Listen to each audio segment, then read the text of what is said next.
I've always hated her. Sounds bad, right? Like, you're supposed to love your best friend, cherish every moment, all that crap. But with her, it's different. No, it's not jealousy or some stupid drama. It's deeper, darker. I can't even remember a time when I didn't feel this seething loathing every time I looked at her. Her name is Ellie. She's perfect in that effortless way that makes you feel like a bug beneath a magnifying glass. People gravitate toward her like she's some kind of magnet with her long glossy hair and her sickly sweet laugh. Me? I'm just a tag-along, background noise, her symphony of popularity. But none of that matters. The hate isn't because she's pretty or popular or funny. It's because of what she does to me. What she makes me feel. It started small years ago. Back in middle school, she said, "Doesn't Mr. Evans have the creepiest hands? Can you imagine those hands strangling someone?" She'd giggle afterward and said it was a joke.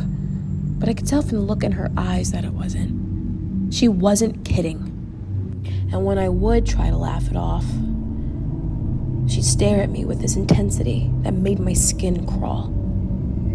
I told myself she was just different. Maybe her brain worked in weird ways. I don't know. Then there was a time in high school when we found this dead bird on the sidewalk. I remember gagging at it, at the sight. Feathers sticking up at odd angles, its eyes glassy and black. But Ellie, she squatted down next to it, poking at its mangled wings with a stick.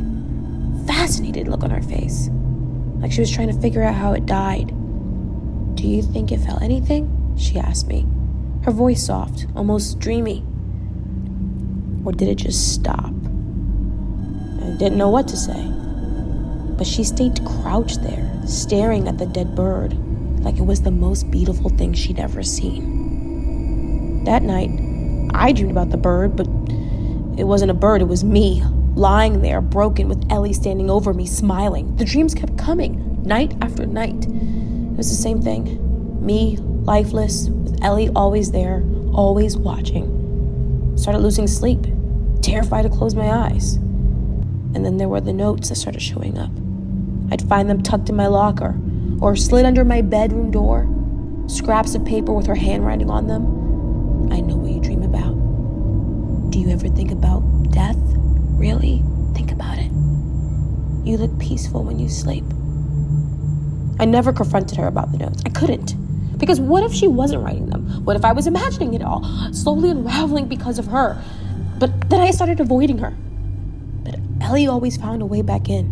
She'd show up at my house unannounced, forcing her way inside with the same wide-eyed grin that never reached her eyes. After weeks of successfully avoiding her, Ellie had come over, uninvited as usual, and we were just sitting there, not really talking. The silence was unbearable, thick and heavy. I wanted her to leave, but I was too afraid to say anything. That's when she pulled out her knife, small but sharp. She twirled it between her fingers, smiling that same smile that had haunted my nightmares for a long time. "You ever wonder what it feels like?" she asked, her voice barely a whisper. "To be cut, to bleed." My heart stopped. I couldn't move, couldn't breathe. All I could do was stare at the knife, the glint of the blade catching the moonlight through the window. "Ellie, what the hell are you doing?" My voice cracked, but she didn't seem to notice. She leaned closer, the knife inches from my face, and whispered, "Do you hate me?"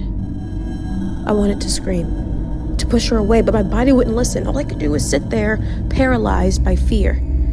The hate I'd been carrying for so long bubbled up inside me, choking me. For the first time, I couldn't hide it anymore. "Yes," I whispered back, my voice trembling. "I hate you." Ellie smiled, a slow, deliberate smile that sent shivers down my spine. "Good," she said softly. "I hate you too." I thought she was going to kill me right then and there, but she didn't. Instead, she stood up, slipped the knife back into her bag, and walked to the door. Before she left, She turned to me, her smile gone. "You're gonna miss me when I'm gone." And then she was, leaving me in the dark alone, with nothing but the sound of my own racing heartbeat. That was a week ago. I haven't seen Ellie since. No one has. She's just vanished. And I don't know what scares me more. The fact that she's missing, or the fact that I don't miss her at all. But every night, I wake up to the same sound, the soft, metallic scrape of a knife against my window.